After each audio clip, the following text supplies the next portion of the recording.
you have changed that. Like when I talk to you, it's clear that you actually know your medicine. You're not just a hot doctor. Like, I bet you never thought you'd say that on this podcast. All right, ladies and gentlemen, welcome back to another fabulous episode of the Healthcare Trailblazers podcast. This is a special podcast. We're doing it in person with a very special guest. A lot of the guests that we have are trailblazers in healthcare, and our guest today is a double trailblazer. He's both a healthcare professional, he's a doctor, and he's also a celebrity. So cool combo. Excited to hear all about it. Dr. Mike, thank you so much for coming in. Thank you so much for having me. Being a trailblazer in the celebrity space is not something I expected to do when I was in medical school. But you kind of have to go with the flow these days as the world is changing and it's evolving, and you have to evolve with the times. Yep, absolutely. So very unique. Let's dig into it. Let's take us back. Where were you born? Where'd you grow up? I was born in Russia, and then most of my upbringing was actually here in the States because I came over when I was 6 to Brooklyn. Grew up in Brooklyn for a number of years, did 1st to 8th grade in Brooklyn, then did high school in Staten Island, kind of did that traditional Russian immigrant to Brooklyn to Staten Island move, a little bit more suburban, and then began my medical education because I did one of those 7-year combined programs in Long Island where you do 3 years undergrad studies and then 4 years medical school, all combined, straight path, as long as you maintain all the necessary credentials, the GPAs, the MCAT scores, and you don't need to apply to medical school, which is great because once you're accepted, you're accepted. And then did my residency in New Jersey. So you could say that I've kind of been all over the place, and now I live in Manhattan. Now you're in Manhattan. Very cool. Yeah. So Russia, do you remember it at all? Minimally. I remember a few cute stories. I feel like your memories turn on right as I left. Right. So I had a few funny stories that I do remember, the little town that I grew up in, but nothing that I would say is rather impactful on my day-to-day life these days. Fair enough. So no contrasts between... Well, I mean, I remember the mentality of when we were in Russia, and then coming to the States, we still kept that mentality of how amazing America is, how grateful we were for the opportunities here. My father telling stories about how difficult it is to get imported products in our small town in Russia, and even going to Payless Shoes, which is a discount shoe store in Brooklyn, was a treat for me, where others maybe in America would say, oh, I don't shop there, I shop at Foot Locker because I want the brand name stuff. Payless to me was like Disney World. The coolest thing. Yeah, exactly. So I still really grew up with the same mentality that I probably would have had if I'd grown up in Russia. That's good. I would imagine you benefited off that a lot. I think so. Maybe not initially when I was comparing myself to my classmates, but as time went on, I saw the value of that immigrant mindset and the value you could bring throughout your entire life. Right. What'd your dad do? So my father was a doctor back in Russia. And when we came to the States, he had to get English lessons and went to medical school and residency again for the second time in his life in a new language in his 40s. Oh my gosh. And I got to witness that. Whereas most kids probably are too young to have seen their parents go through the whole med school journey. I was 10 years old watching my dad go through medical school. He would bring me to his residency on Bring Your Child to Work Day. So I got to see that. And that's kind of how I fell in love with the field. That's crazy. Yeah. I would imagine that imparted some serious work ethic to watch your dad go through school, start completely all over again at 40. That's not just work ethic, but it also took away a lot of my excuses. Okay. It's very easy to go into medical school and say, this is too hard. This test was impossible. That's why I didn't do well. And my father would just look at me and say, I did this twice in 2 languages. in 2 languages. So you have no excuses. So I couldn't come home with nothing less than a stellar report card each and every time. So, but that did well for you. It didn't. Some kids that would, break them. But yeah, I think it depends on how you're raised, and I think that's lost in our generation these days of what it means to be a disciplinarian and what it means to be strict. Okay. A lot of people will view that as negative, but the reality and what we've come to learn from psychology is that the negativity comes from the lack of support after the discipline. So discipline without support is rather negative. Okay. But discipline with support, with love, is actually a very positive thing, because in life, you're going to need that discipline to succeed in whichever avenue you proceed, whether it's medicine or otherwise. So I thought I got a lot out of that discipline, yeah.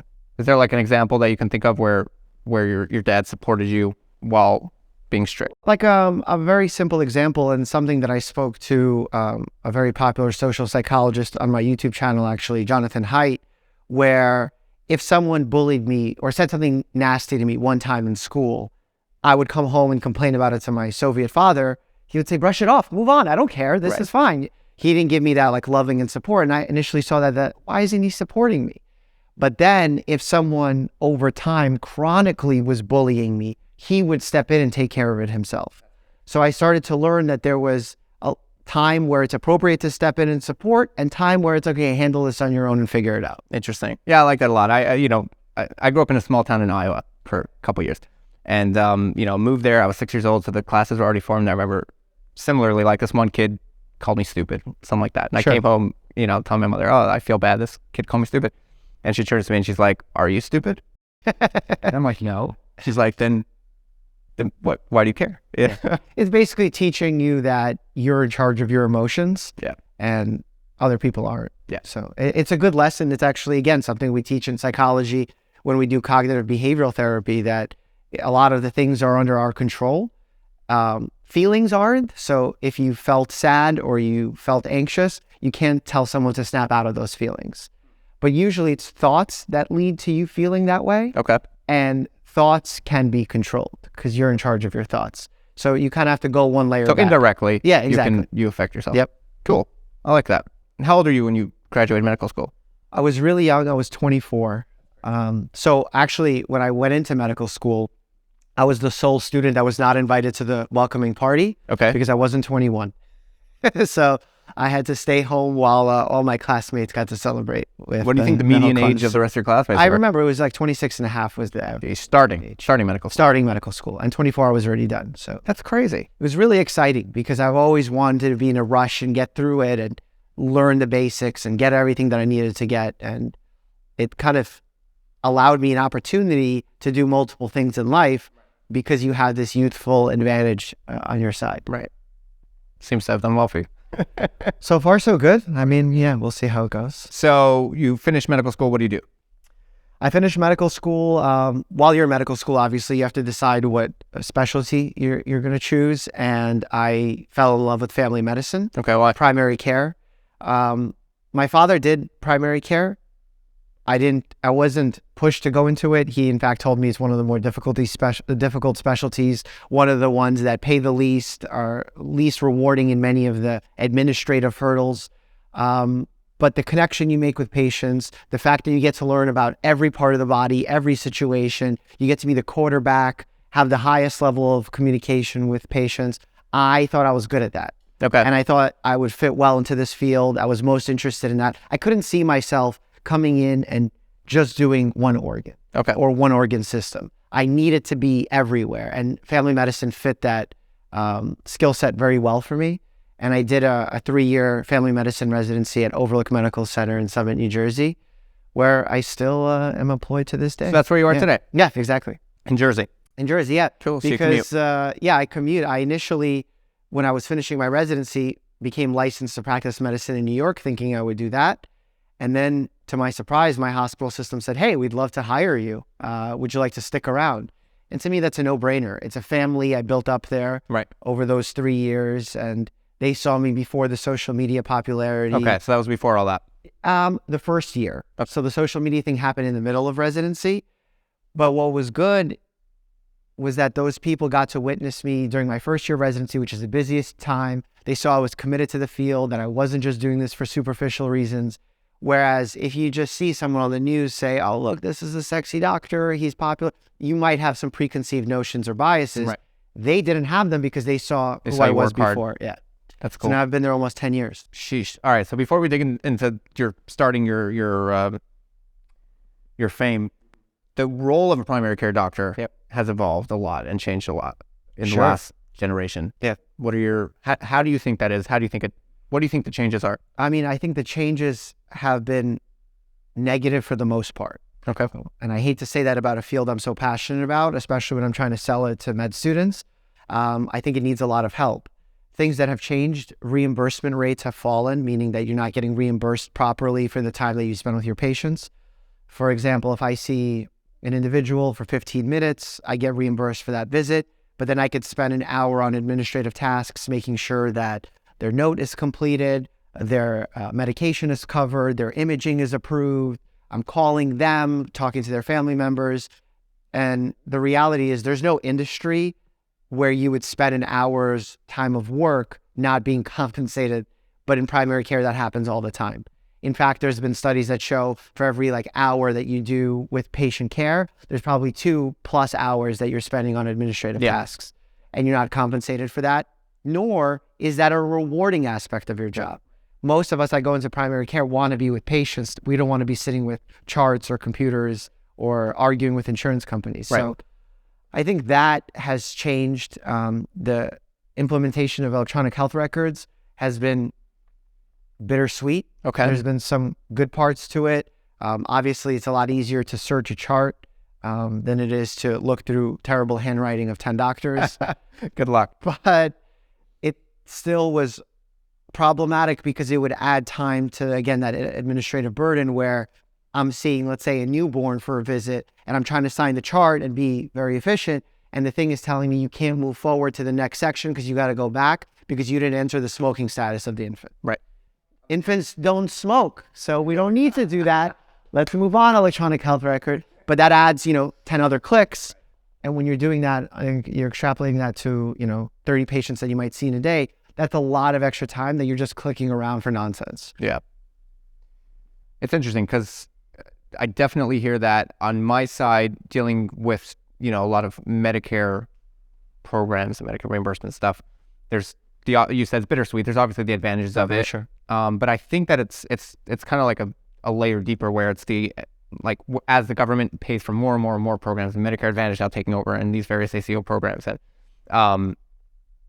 they kind of are dictating how you do medicine. Sure. So on the one hand, it's like we want the government to pay for it. But then they're like, okay, well, if we're going to pay for it, we're going to make rules and we need to know what's going on. And so it is kind of it's messy because what happens in government, and my biggest critique of it, is there's very little collaboration between lawmakers and actual frontline clinicians.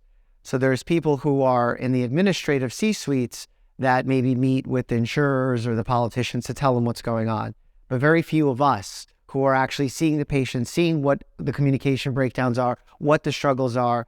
And that was my hope would be by launching a YouTube channel, we could highlight those voices, we can highlight those problems and bring them to the forefront where the everyday person can go into a visit with their doctor and realize their doctor's staring at the computer, not because they're rude, but because if they don't, there's no way they can see the patients for the rest of the day.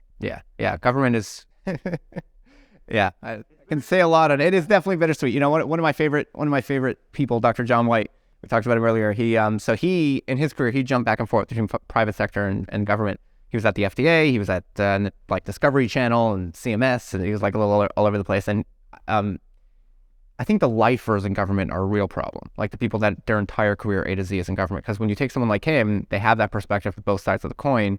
And he knows how ridiculous it is. He was laughing to me how they were once at a meeting, and he said this was a regular occurrence where they'd be at a meeting and they would talk about some new initiative or program that they wanted to roll out. And they would say, let's say it was January, and they would say, all right, we're going to start this in June. And somebody would raise their hand and say, all right, what year? Everything is so incredibly prolonged and just a lot of red tape. So we could probably have a 5-hour conversation on that one issue alone, let alone all the healthcare hurdles. Like recently, I worked with Senator Chuck Schumer to advocate for more residency slots because if you look at, not right now, but if you look at the next 4 years, we have more med students coming into medical school than we have spots for them to train them in residency. Really? So we need to expand those residency slots and plan for this. Otherwise, we're going to run into a really big problem. Why is that the government? Who decides the residency spots? CMS. Really? Yeah. They allocate those? Yep. So they're all government funded, the residency spots. So I was able to, make some changes and work with Senator Chuck Schumer to do this. And I posted something about it on social media. And instead of people in the comment section being like, oh, this is so cool, glad we're making progress, everyone started pointing out all the other issues that needed to be addressed. And I'm like, we're on the same page. I agree all those things are issues. One at a time. Yeah, it's like you have to understand the practicality of how the government works. And when people make broad claims of the government needs to fix this, that is not as simple as saying, okay, let's go flip this switch to fix the problem. Right. Yeah. Which, like you said, we could go 5 hours. You're starting into incentive structures in the government, which is essentially to not have progress. Whole other thing. Yeah, absolutely. So, all right. So your second year residency, what year is it now? 2015. Okay. So it's 2015, and that's when you blow up on social media. Yep. What BuzzFeed, yeah, I was on Instagram and BuzzFeed wrote a really superficial article saying you need to check out this hot doctor and his husky. And what, it was the same dog? No, different different dog. dog. She lives with my dad now. What kind of videos were you making? I wasn't making videos. What were you doing? I was Just using pictures? Instagram as a daily vlog with pictures. Video wasn't big then. I mean, YouTube was definitely around, but I wasn't on YouTube at all. So you started Instagram, they wrote an article, and that blew you up. That blew it up, picked up 1 million followers over the course of a week or so. Some good pictures. I mean, it was that moment in time where a lot of regular people were going viral for looking a certain way. And, you know, as someone who wanted to be taken seriously as a professional, it was a weird situation to find myself in because I was facing a crossroad. Do I accept this and lean into the whole sexy doctor thing? Or do I say, no, this is great, but I'm going to keep practicing doing my residency? Yeah. And I viewed that there was probably a middle ground somewhere where I could use that sexy doctor thing to get me invited onto talk shows, news, whatever, and then give some kind of meaningful primary care messaging, lifestyle changes, the issues with healthcare, and it worked. But because this was legacy media inviting me onto the talk shows, they had their own agenda. I remember going on one of the entertainment shows like on Channel 5, and it was supposed to be a segment about how going to the gym is healthy for you. Okay. And I would walk into the segment, there was supposed to be a producer or the reporter, and they're like, all right, so can you take off your shirt and like start exercising? And I'm like, okay, like you would never ask any doctor in the hospital to do this. I just left because the fame wasn't what was important to me. It was just a mechanism to talk about the health stuff. Right. And I didn't want to do it for that. So I realized that's when I needed a YouTube channel. Right. It's really interesting because, you know, I did a poll on my LinkedIn, I think last week. And it was funny that we're doing this today because I actually planned this, I scheduled it out, you know, a while ago. But the question was, do you take social media doctors seriously? Seriously, yeah.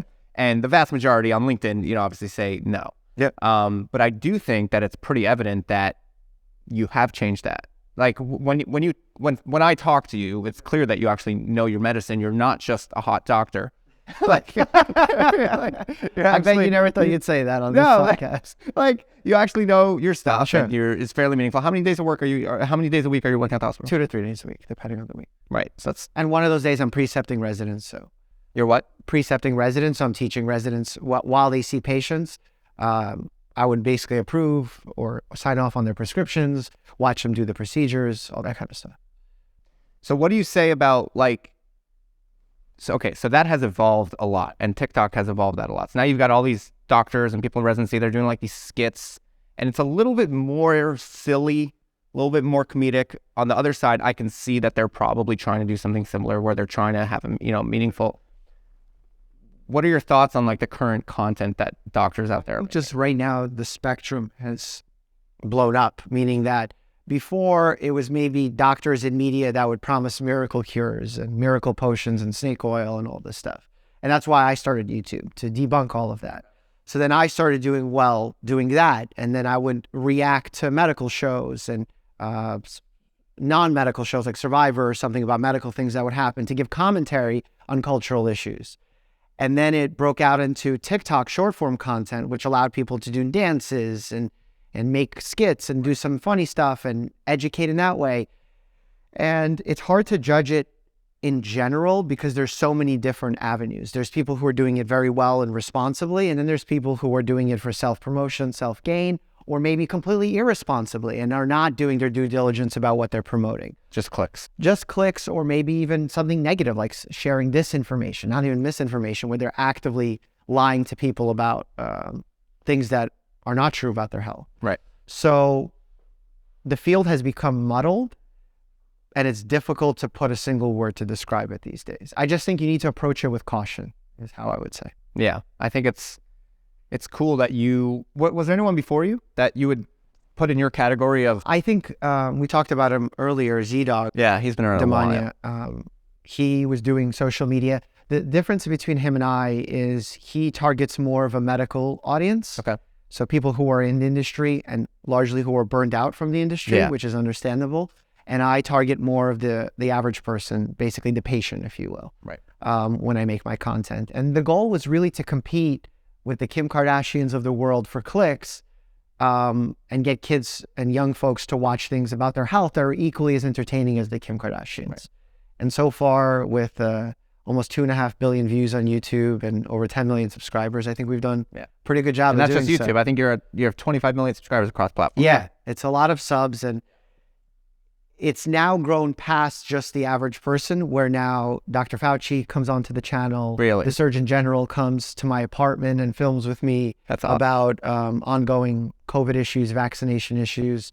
We're getting experts coming on, celebrities coming on. And again, we're doing this at a very competitive level because the algorithms make it very difficult to get your content seen, which is good because it's more democratized. It's not a gatekeeper saying this gets seen, this doesn't get seen. That kind of can get problematic and biased, but this is more the audience chooses, which means that you have to understand psychology, but at the same time be respectful to medicine. Because it's easy for me to take some of the ideas out there that are like, boom, look at this crazy fancy new thing, but it has no real meaning to my patients. So you have to have a very strong moral compass when you do go about trying to get the algorithm to favor your content. Right. Let's go back to the role of the doctor for a second, kind of bounce back and forth a little bit.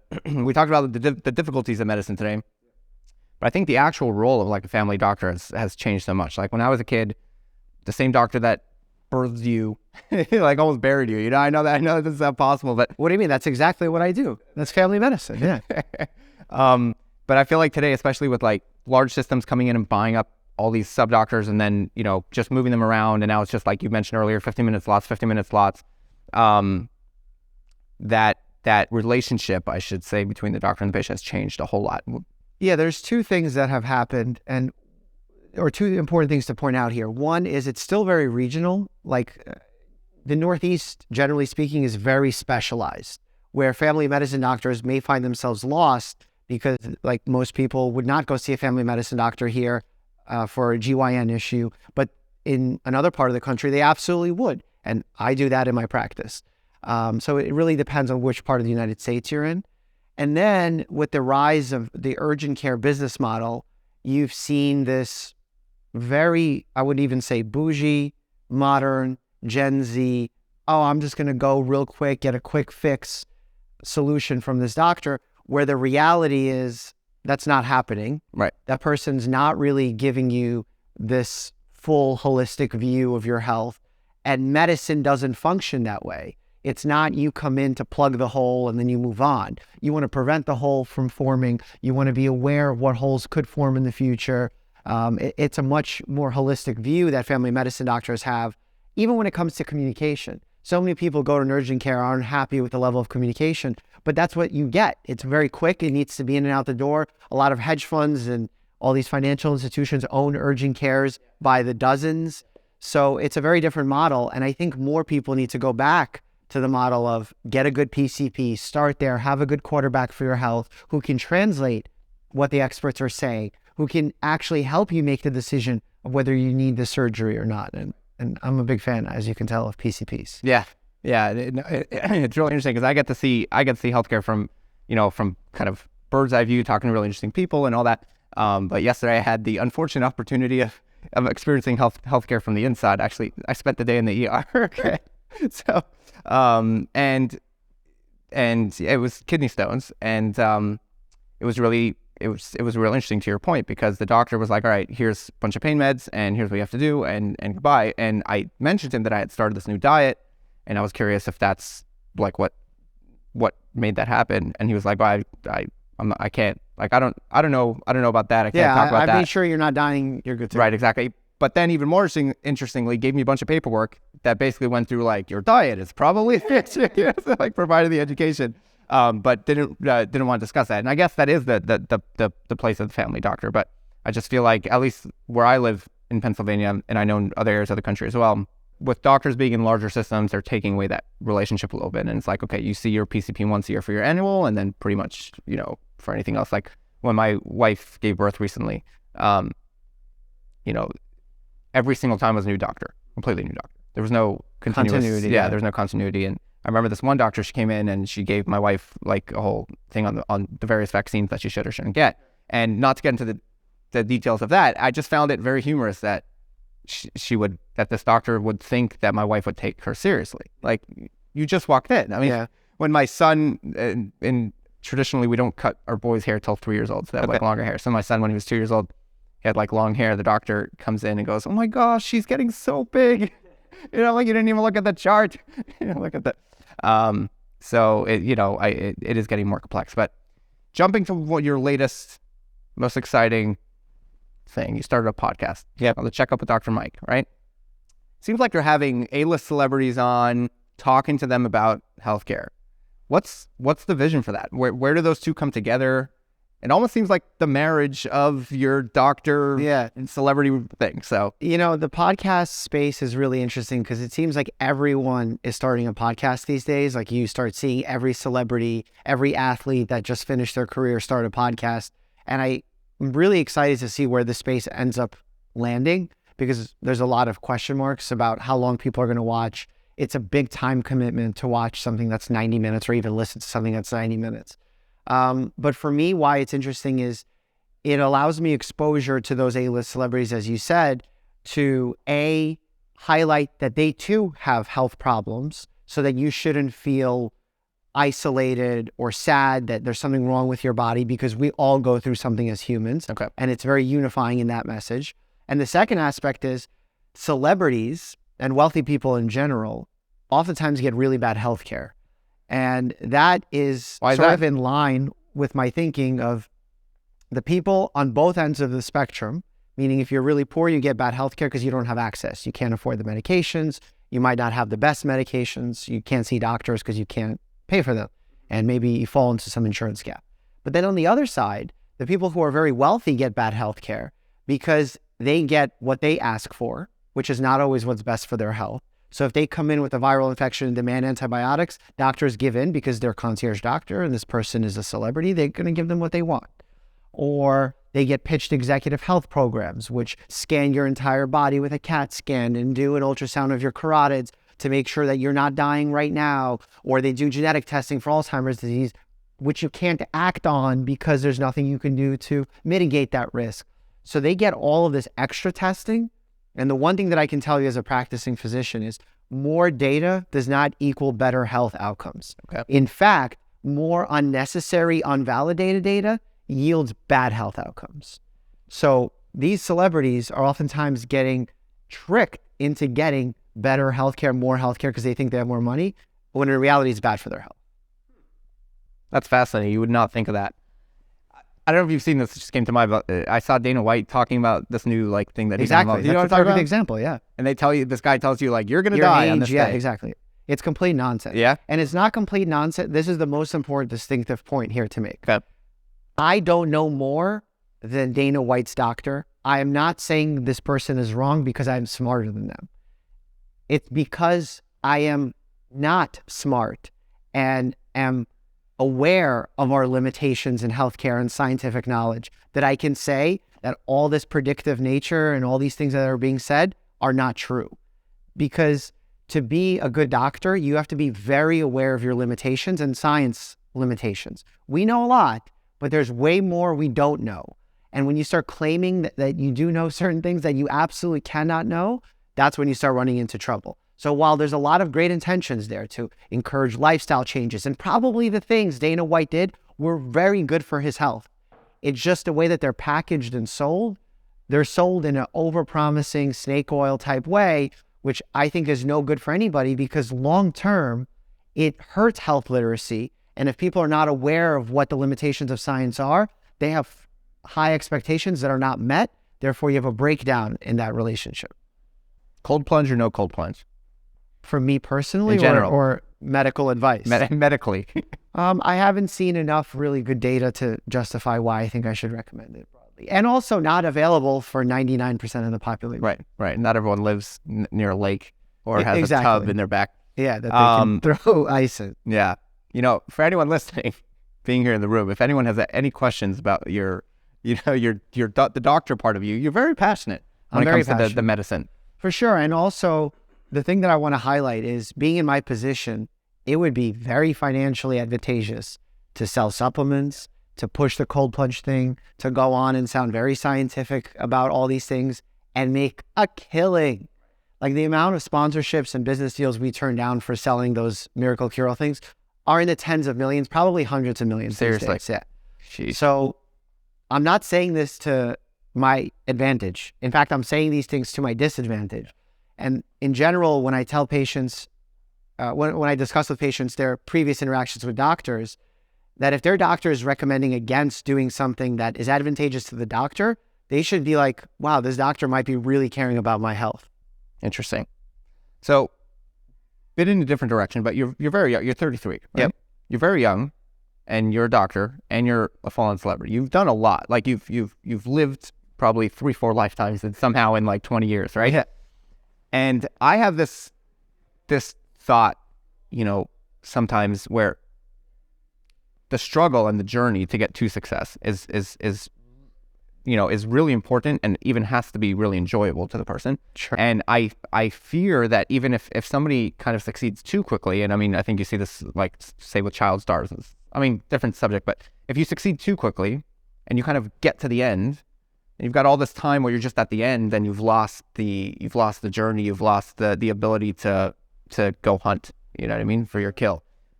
Do you feel like, how do you feel this is, you're doing so much? Do you think this is sustainable? Are you going to burn out? What do you think? There's a lot of questions within your question. Question number one is, do I burn out? Absolutely, because I'm doing too much and I'm trying to find a healthier balance. At the same time, staying busy and being forced to be disciplined because of the many things I'm involved in is healthy for my personality type. When I have a lot of free time, I get bored, I get anxious. So staying busy actually helps me. That's kind of knowing myself aspect of it. On the other hand, it also depends, like the feelings that you're talking about, child stars burning out, comes from how you got your success. If you get success without truly earning it, you will start judging yourself, undoubtedly, because you won't believe when people come up to you and say they're big fans, because you feel like you don't deserve it, because you're being honest with yourself. And if you're just popular to be popular, which is happening a lot these days on social media, the second that popularity fades, you lose that dopamine hit, that excitement, and realize, oh man, I didn't accomplish anything. And you start worrying, and that anxiety triples. You go to a dark place. And that's why you see a lot of these social media stars struggle with their mental health these days. That's why I encourage everyone that wants to do social media, like the number one job kids want to have these days is to be a YouTuber. Great, do that. Bring some communication to the field, but go get your education first. Struggle a little bit, learn these things, do a residency program that's very invasive. I'm just using that as an example. Yeah. But when you do it that way, you feel like you earned it, so that if someone takes your fame away from you for whatever reason, you still feel like you have feet to stand on, that you earned this, you've accomplished things you wanted to accomplish. And even to this day, despite having successes on television, social media, athletically, the thing that brings me the most joy is being in my hospital, running those 15 to 30 minute slots with my outpatient setting, because it's honest there. These are real problems. This is real world. Versus when I go into social media, a lot of it is very fabricated. There's a lot of posturing. There's a lot of numbers involved. So it's not as rewarding as just being in a room with the patient. Do your patients know typically who you are? I would your say celebrity most side? don't. Most don't. Yeah. And you probably appreciate that. I do, because, again, people that work on social media generally move away from practicing, if not quitting altogether. They may go into a concierge model, start charging a lot. I kind of did the opposite. And now I work at a community health center where a lot of our patients are on a charity care program, and they don't care that social media, they just genuinely need help. But because I have the financial stability from my job as an influencer and a media person, I'm able to take more time with the patients and give them the care that they deserve. So inherently, that's more rewarding than any money I could get from being an influencer. And I want everyone to really think about that hard, because it's easy to chase all the the non-objective things like the money, the fame, and Big dogs. Yeah, I mean, big dog is probably one of the things you could probably get for low cost and really enjoy, but that is what brings you happiness. Yeah. Long term. Do you see yourself going into government down the line? I'm not a fan. That's my point. Yeah, so I'm not a fan of the job itself. Yeah. It's a crappy job. Yeah. It's a thankless job in many ways. You have to be more dishonest than honest, I feel. And I'm not even saying that maliciously. I'm just saying in terms of managing Practically. The PR world these days. So I really don't like that about it. So I think maybe I could have more influence doing a podcast on government than I can from inside of government, as interesting as that sounds. You think so? Yeah. You think you could have the effect on government? Yeah, I think if you can have... You've talked to Fauci. How is that? What's your relationship with him? My relationship with him is basically as a reporter, but what's great about Dr. Fauci and what most people don't see, because there's a lot of conspiracy theories out there, no one asks to see my questions beforehand when I have a conversation with him. No one asks to see the video to be cleared beforehand. It's very honest. It's very open, just two science people talking to one another. But the reason I say that there's some influence on government is because these days media is a very powerful tool, and I have no one to answer to. I make my own decisions on my channel of what to watch, what to react to, what issues to take on or not take on. So you can put a lot of pressure on government when you get a lot of people on board for a cause. I'd love to see that. Okay. Well, we'll see. We started with residency slots. All right, there you go. We'll continue, and you did that. We'll continue doing it. Or you're doing and that. that's not the first time I've done that. Actually, one of the stories I mentioned earlier to you about saving a gentleman's life on a plane, flying to Israel, I needed an EpiPen because he was going to anaphylactic shock. And to my shock, there was no EpiPen on this international flight. And this was a horror to me that all planes don't have EpiPens. So after figuring out and MacGyvering a way to make the epinephrine that's meant for his heart work for his allergy and shooting him in the leg with a giant needle instead of a cute little EpiPen needle, we partnered up with Senator Chuck Schumer to put pressure on industry to get EpiPens on board, and a lot of the airlines got EpiPens on. And I happened to see recently, I mean, you're one of those guys that, like, once you start looking for you, you're everywhere, you know? I mean, I was hungry the other day, and because I've been doing like these fast whatever. So I was hungry, so I go on YouTube and I put in food, and Babish comes up, and I see you with Babish doing the raps and stuff. But I happen to see that you also, I think, was with the American Heart Association. You've got these CPR dummies, teaching things going on. Well, that's another funny thing that's come out of my social media. We would watch the medical dramas and see that they never do chest compression. Like, they always run to shock the patient, and that's not reality of what happens during a code. So I would frequently be yelling chest compressions into the YouTube videos, and it became kind of my slogan with my fans, so much so that the American Heart Association and I are working together to put these kiosks in airports across the U.S., in science museums, where people can practice and learn hands-only CPR to potentially save someone's life when they're down. Obviously, we want them to take a proper class, but if they can even learn this, if someone has a cardiac arrest and their heart stops in the field, which is where it happens most often, they can buy them enough time for help to arrive. Yeah. Where do you see yourself in 3 years? You know, like, because everyone asks like 20 years. You can't actually think that far. Yeah. Well, honestly, the world evolves so fast. If you asked me 2 years ago, would you see yourself boxing on Showtime pay-per-view, I would think that that's crazy. Or if you asked me when I was in residency, would you see yourself having billions of views, I would also say it's crazy. So now, I don't know, I think I would like to be on the streaming platforms, doing something a little bit bigger production-wise. And we've been close. We've been very close to doing some of these things. And like the one time that stands out in my memory that it fell apart was because they wanted to control the advertising that would be on the program. And I just wanted to have a say that I could veto the advertising. And they basically said, well, that's what keeps the lights on. So we'll do ads for any miracle cure-all product. And I wasn't okay with it. So a week before production, nationally syndicated show, full contract, 7 figures, cleared by my hospital, fell apart. Oh. So you We put my. You took it apart. Yeah, exactly. No. We said no, we won't do it. And now the that show sponsor- is off air. So cheers. It's what? It's off air? It's off air. Meaning it went on just without you? Well, yeah, it was a very big show. Okay. That already existed, and they were looking for a new host. Got it. So you want to do like a night show? Like what? I'm trying to picture what you're describing. The world is the oyster right now. So night show, an interesting science-based show on Netflix. There's a lot of opportunities out there. Discovery Plus. The problem is there's a lot of mergers and consolidation happening in the industry. In entertainment? Yeah, so like everyone's buying up everyone, and because of that, they're not making any rash decisions to greenlight any new projects, and that makes it hard, obviously, to launch something new. But I'm confident that we've put in the work in this space to sort of be the front runner for it and do some really good things where we can reach a new demo on a bigger scale, high budget, do some really, really cool stuff. Right. On the podcast, are you trying to reach a different demographic at all, or is it? Or Absolutely. Just I mean, a lot of my demo are people who watch things for 7 minutes, 10 minutes at a time. A podcast is a little bit older individual that's sticking around for longer. But we're also even looking to reach out to industry. We actually just finished filming my course for professionals, whether you're a doctor, lawyer, banker, real estate agent, and you want to be successful, not just on social media, but media in general. If you want to go on television, you don't know how to pitch yourself. If you don't know how to create a YouTube channel, what does YouTube entail? There's a lot of things that feel scary.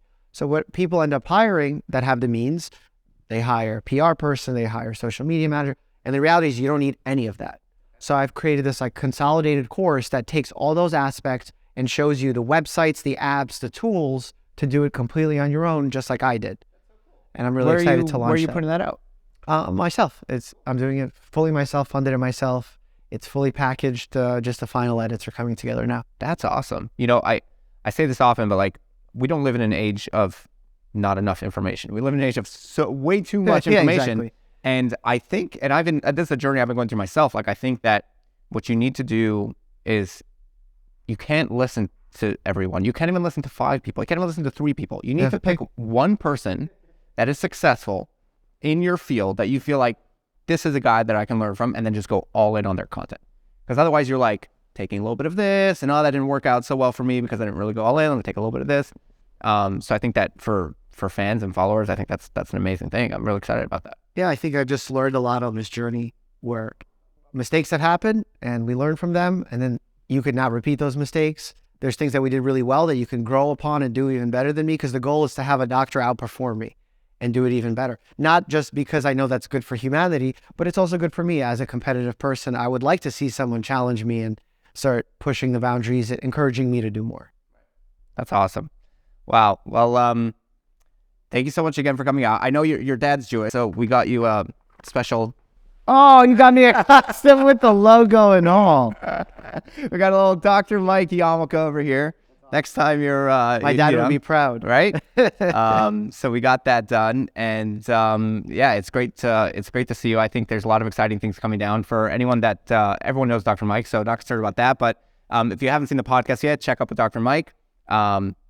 Great podcast, A-list celebrities, fun, entertaining. A couple comedians I saw in there. There was that shark. What's her name? Barbara Corcoran. Yeah, Barbara was on there. So I'm sure there's going to be a lot more coming from the podcast side. And who knows, maybe in the very near future, a full-on streaming something. That's something the goal. big. That's the goal. It's awesome. Doc, thank you so much for coming. Thank you so much for having Absolutely. me. Appreciate it.